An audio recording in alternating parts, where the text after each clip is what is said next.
Hey guys, how are you? Welcome to the Untitled Tarot. I'm Lauren B. So this is going to be a collective reading. I have the Wild Unknown Archetype Oracle for us this week. I also have the Rider-Waite Tarot as well. And of course, without fail, I have Shufflemancy songs for you. As a clairaudient, music is my primary form of divination.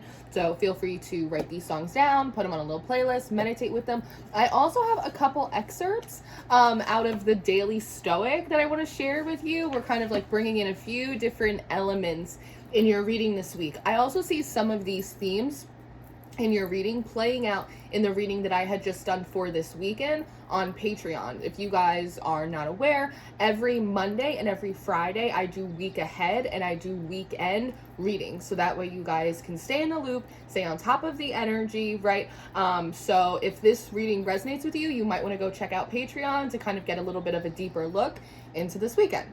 So starting off for this week, the first song that came up on your Shufflemancy was Muddy Feet by Miley Cyrus. It's a brand new song, and there's a particular brick of lyrics that are really interesting to me. She goes, "You watered the weeds and you killed all the roses. Worthy arrives when the other door closes," which is an amazing play on words, but it's really emphasizing this idea about separation, about like cutting things off, right? Being able to say no. Oftentimes, we logically know what we want and what we deserve, right? And we tell ourselves we're going to close doors to certain people, places, things, habits, beliefs. But in reality, we don't close the door and we lock it. We kind of leave it a little bit ajar, and then sometimes we get confused why like certain things keep popping up, because at some level, like we weren't really ready to like let them go, which was a bit of a theme of this weekend's reading over on Patreon. There's another song that came up, and it's the song Headshots by Tobe Dumwikwe and D Smoke. And in that song, there's a line that goes, "You ain't alone, baby. It's time to win your soul back." And so it feels like for you guys, you're working through this concept of like real estate. Like what has ownership over you, over your soul, over your mind, your spirit, right? On Patreon, I was talking a little bit about this idea of Pangea, just one big land mass, everything connected, and sort of this need to have a bit of like a continental drift to really significantly like separate yourself off from things that are trying to dominate you or trying to take up too much real estate in your mind or in your heart. These could be other people's superfluous opinions. This could be the energetic influence from different spirits or different entities that could be in your space if you're not very good about discerning spirits or about protecting the energy of your home, of your environment, right? This also has to do with stuff like social media and politics and the news and just like the whole rigmarole of everything, right? There's this feeling of like the spirits like really wanting us to reclaim ownership over our minds, over our focus, over who we are, and not allow ourselves to get so caught up in the influence and the impression of everything going on around us that we lose sight of who we truly are, because then we are not really living our lives. We instead sort of just act as puppets, and everything and everyone else is constantly pulling our strings. Now, two words that came through in my channel, one is the word dominance. That is really important for you to be like the dominant energy in your space. It's important for you and your opinion to be the dominant opinion and assessment of yourself in your life, right? The other word that came through, which was really interesting for me, was claimant, which immediately sounded like a legal word, right? It sounds like a legal phrase. So I looked it up, and a claimant is, as I suspected, it's a person who claims to have a right to something. There's something about the fact that some of the ways that you are trying to grow as an individual, some of the things that you are trying to accomplish in this life, things you want to experience, things you want to create, or you want to build, there's this feeling of begging the universe, please let me have this. Do you think that I can? Can someone help me? As opposed to being a more dominant expression of your own soul and claiming and asserting that like you have a right. You have a right to freedom. You have a right to, it's almost like spiritual civil rights. It's like you have a right to freedom, like you have a right to self-expression, like you have a right to pursue your own sources of happiness. You have a right to make your dreams come true, right? something that wants to come through is like a personal phrase that I use in my own life and in my own practice, especially when it feels like someone is trying to dominate me or trying to intimidate me. This is also something that like I have said to spirits from time to time that also come through with a very sort of fearsome or intimidating energy. And it's a very simple phrase, and it's this: you're not the fucking boss of me. Very simple. It's very simple, but it works very effectively when I feel that influence and I feel that impression from the world or from people or from, spirits, and it feels like they're trying to pull my strings. I stop for a second, I look around me, and I remind myself that you are not the boss of me. And that is very freeing. It's just like a really freeing statement, and it kind of like snaps you back into reality a little bit.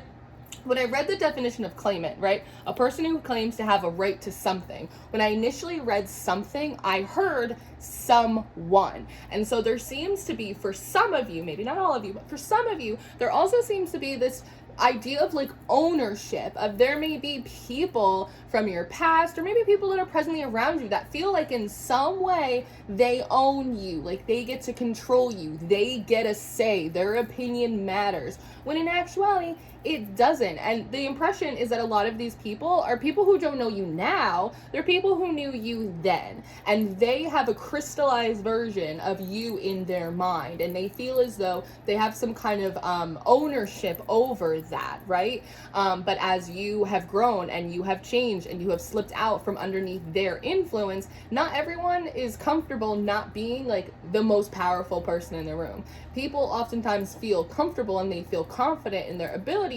to intimidate or to manipulate or to control or take advantage of other people. And when you separate yourself outside of that and you are no longer controllable, you are no longer submissive, you are no longer impressionable to them, that completely undermines everything that they told themselves about how powerful they are. Now your power comes into conflict with theirs, right? Because now you are operating as a sovereign being. You have agency. They're not the boss of you, and you can do whatever you want.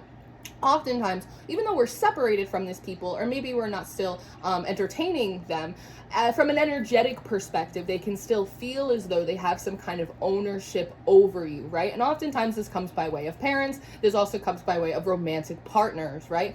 This idea of like, you can own someone, they're yours, this is my person. And so for some of you, you may be experiencing this in your relationships currently, that maybe you have a partner that is a little bit too controlling or a little bit too dominating, and you are trying to assert more of your independence, and they don't exactly like it. And there might be a little bit of a conflict there, right? But again, you're not alone in this process, and like it's time to win your soul back. And like there's something that comes through, particularly from the first couple oracle cards, which are the Father and the Self. And when I'm looking at the Father here, I notice that it looks like there's a coin, right? It looks like there's like a little penny here. And so what wants to come through is like, how much is your soul worth? Like, and I think these are very philosophical questions that are just being presented to you to sort of chew on, right? To sort of ponder, like, how much is your soul worth? How much is your self-respect worth, your integrity? How much is your independence, your freedom worth, right? And the consideration of how often do we quickly sell our autonomy to other people, to social media, to the algorithms, to partners, to the spirit world, to this, to that, feeling as though in exchange we're going to gain some kind of certainty, some kind of security. Because when we look at the Father as an archetype, the Father is a provider, the Father is a protector, right? And so I think that sometimes, at least again from like a anthropological aspect, that we sell our freedom, we sell our sense of self, we sell our opinions of ourselves, our goals, our dreams, our sovereignty, right, in hopes that we're going to gain something in return for that: love, acceptance, security. And usually what happens is we end up receiving none of those things. Maybe we receive care, but we don't actually receive love, right? Maybe we receive certainty, but maybe that's not exactly safety, right? Maybe we receive some kind of acceptance, but it's conditional, right? And so I feel like a lot of what you guys are working through right now is stepping in and reclaiming perhaps dominance over your own Father archetype, to be a new kind of protector for yourself. And it's not one that is abrasive or aggressive or even like violent, even in like a spiritual warfare kind of aspect. It doesn't necessarily feel like that. It just feels as though you reclaiming this archetype and learning how to protect yourself by redrawing some energetic and some intellectual and emotional boundaries for yourself, so that way you can be a claimant. You can assert your right to sovereignty, to growth, to personal expression, to your individual path without the impression or the influence or the intimidation of other people, places, and things that are around you, right? Because that's liberty. Like, that's liberty in the soul. So kind of jumping over quickly to the Daily Stoic. A lot of you guys know that I'm really big into Stoicism. I also think that if you are experiencing something like shadow work, or especially if you're experiencing something like an ego death, or you're going through like an ego shedding, Stoicism is something that will definitely like poke at you a little bit, but I have found it to be kind of transformational for me as an individual, and I'm a big sort of lover of philosophy. I like this book, Daily Stoic, because it gives you excerpts and breakdowns for like 365 days, which I think is really nice. But I want to read you one. This was from March 8th. It says, "Don't unintentionally hand over your freedom. If a person gave away your body to some passerby, you'd be furious, yet you hand over your mind to anyone who comes along, so they may abuse you, leaving it disturbed and troubled, and have you no shame in that." That is an excerpt from Epictetus. Ryan Holiday, the author of this big book, goes down to say, instinctively, we protect our physical selves, right? Like, we don't let people touch us, push us around, control where we go. But when it comes to our mind, we're much less disciplined. We hand it over willingly to social media, to television, to what other people are doing and thinking and saying. We sit down to work, and the next thing you know, we're browsing the internet. Guilty. We sit down with our families, within minutes we have our phones out. We sit down peacefully in a park, but instead of looking inward, we're judging the people as they pass on by. We don't even know that we're doing this. We don't realize how much waste is in it, how inefficient and how distracted it makes us. And what's worse is no one is making this happen. It's totally self-inflicted. To the Stoics, this is an abomination. They know that the world can control our bodies. We can be thrown in jail or we can be tossed about by the weather. But the mind, that's ours, and we must protect it. Maintain control over your mind and your perceptions, they'd say. It's your most prized possession. So part of this claimant is also you reclaiming the dominance and the real estate of your own mind, to not allow yourself to consistently be thrown from to fro by every idea and philosophy and every person and every opinion and every energy from the past. It's taking up too much room. And a little birdie told me that, like, you're fixing to have a big and bright future. So where are we gonna put it if we have all of this other stuff, if we have all of these other strings that are attached to us? Maybe we ain't got no room, right? So before the spring equinox on March 20th, now that Saturn has moved into Pisces, it's a really good time to start cutting those strings. It's a really good time to start clearing out that junk drawer in your subconscious, to sit down and really ask yourself, as like a philosophical exercise, like, who owns my ass? Like, who has control over me? What energies, what ideas, what people, what platforms, like, what owns me, is controlling me? What feels like it has a right to me? And then ask yourself who and what actually does have a right to you. Because the answer is most likely truly and only yourself. And how do we reclaim that? How do you reclaim your soul? How do you reclaim ownership over your own mind? How do you claim your right to make decisions, to say no, to cut things off, to separate the continental drift?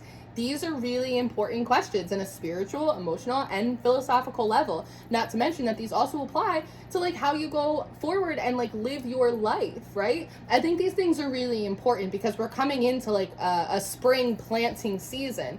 And if these aren't things that we at least allow ourselves to ponder, right, then we're gonna bring a lot of those weeds, right? That Miley Cyrus song, you watered all the weeds and you killed all the roses. Worthy arrives when the other door closes. So let's kind of of like sit down and like really figure out where and how we have been watering weeds, and let's pull those suckers out so that way come the spring equinox we're ready to plant some roses for ourselves. Now, going back to the Father and the Self, what I really like about this card is that it feels a little bit like a time lapse. It feels a little bit like the color, the vibrancy of your sense of self, of like your common sense, like your rationale, right? Like your individual expression. It feels like it's really starting to come back online from the wisdom. See this pearl here, the wisdom of the heart. And what I like about this Father is that it feels like all of this color is starting to push out that which was before purely, what's the word I want to use? Hold on for a second. I have to connect my brain cells together. Conditional. Thank you. That was only conditional, right? That which was false, that which was illusory, that which had dominance over you, right? This external father archetype, and you, through reclaiming it, are kind of pushing it out of you and reclaiming a lot of the color and the vibrancy and the expression. And in that, there's also potential and possibility, right? We look at all of these colors here and they're absolutely gorgeous, but when you start combining them in different quantities and in different ways, they create brand new colors that we've never seen before, that are hard to even conceptualize. Do you know how many different kinds of blues and greens and purples they are? They're like innumerable. You can't even number all of them, right? And so I think that this is like a really cool process that you're going through, because it's not aggressive, it's not outwardly assertive, you're not picking fights with anyone. This is a deeply internal and emotional process of you reclaiming your sense of self unapologetically.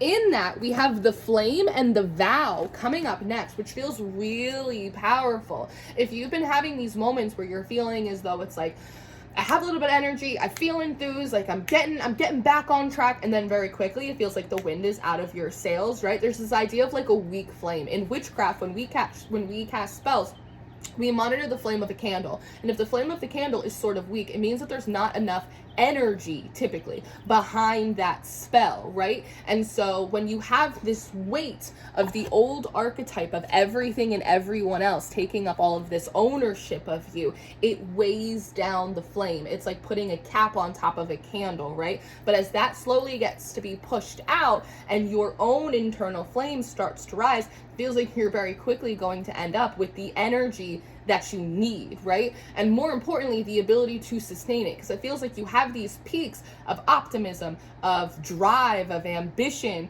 of energy, of enthusiasm, but it gets snuffed out quickly. Whereas now there's more air, right? What did I say before? There's not enough room. When we clear that out, we get a lot more air in the room. It's not being sucked up by everything. And flames need oxygen to breathe, which gives me the impression that as you move through this process, you're coming into a time where your energy, your enthusiasm, your optimism is going to be more easily sustained, meaning that you are not going to have such high highs and then such low lows. You're not going to consistently be going between the peaks and the pits, back and forth, back and forth. You're going to be able to maintain a level of consistency and temperance. And I like that the vow card is here, because this feels like a vow and a commitment that you're making to yourself to no longer sell yourself, to water yourself down, to allow other people, places, and things to intimidate you, to claim ownership over you as if they know you and your life and your story and your dreams better than you do. You are the utmost authority in your life, more so than anyone or anything else. And I see you reclaiming that. And in a way, the vow feels a lot like a contract, but it's a contract between yourself. You're reasserting the dynamics of your relationship to yourself and making a new commitment. I also like that it feels as though there's like a big dove up here. And going back to that Father card, one of the other questions I want to ask is like, how much is your peace worth? Right, with this dove here. And that's part of this commitment that we're seeing, that feels like you are making a decision, that this new commitment to self, that you are putting your peace, your prosperity, your priorities at a much higher level than you were previously. And actually doing that feels really exciting. It's like a healthy sense of, it's not selfishness, but it might come through that way for you. Like it's a necessary form of selfishness. Like I think when you look in nature, one of the first laws in the animal kingdom is self-preservation, right? So like there is something about that. But as you recommit to yourself, as you recommit to your passions and your peace and your priorities, and you remind everyone and everything around you that they're not the boss of you, you make this new vow to yourself. Your energy gets more consistent. Your fires stay burning, which is really, really nice. And what I love is we have the river and the stone coming up next, which I think is really beautiful because one, we see a horse in this card, which is a beautiful emblem of freedom and also like your sacred sexuality, right? And I find that as someone with experience that if you deal with any kind of like childhood abuse or any kind of sexual trauma, right, it's very difficult to feel safe in the ownership of yourself, right? And I'm not a doctor, I'm not a therapist, I'm just someone who's had very real life experiences in that, and reclaiming the ownership of not just your body, but your mind, your opinion of yourself, who you can be in this world, that is life-changing. It has been for me, right? And so I love that this river is also the idea of like coming out of sort of these huge ebbs and flows of the ocean, like these waves breaking, right? And instead moving into that consistent flow of like a babbling brook where things are consistently moving. The water is consistently clean, right? It's like we're moving at a nice pace that feels really encouraging, that feels really liberating, which I think is really nice. This is also like a healthy flow of new emotions, finally being able to like come up and move through without so much restriction and stagnation. And what I love is if you want to polish a stone, stick it in some water. You know, water, it's a mutable element. It has the ability to get into nooks and crannies that other elements couldn't even dream of. And if you run a river over a stone for a long enough period of time, it will smooth out and it will sparkle, right? And so I love this because that stone in many ways, it feels like blockages. It feels like that big mass that you're trying to like push up the hill, right? And it's really grainy and it kind of cuts up your hands. It's the aspect of your process thus far that has felt harder than it probably should have. And I'm sort of in agreement with you about that. But as you move into this new sense of self, as you reclaim your own father archetype for yourself, as these fires start to burn more consistently for you and you reavow your commitment to yourself, your emotional body clears up and thus smooths out those blockages, that resistance, all of that grittiness in your spirit. And then the other card that we have is the unseen.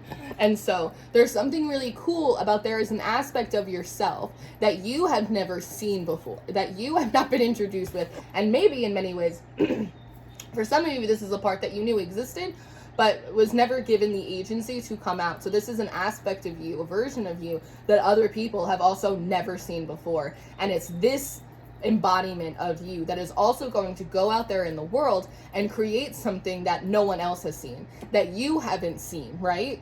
That's really powerful. And at the bottom of the deck, we have Kairos.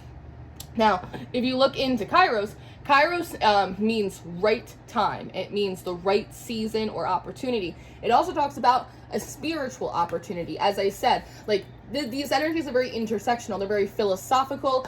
They're very spiritual. They're emotional. They're also very reasonable and logical in the mind space as well, right? And I like that. I like that sort of all of these energies kind of like this watercolor right here sort of blend together into something that's really sort of delicious and beautiful. And so it feels like now for you guys, it's the right time to move through this process. You're in the right place at the right time is what I want to say too. Feels like you're very in alignment with the new spring season that is coming forward to you. And these are just some things, again, the pulling up of weeds so we don't unintentionally water them. Very good.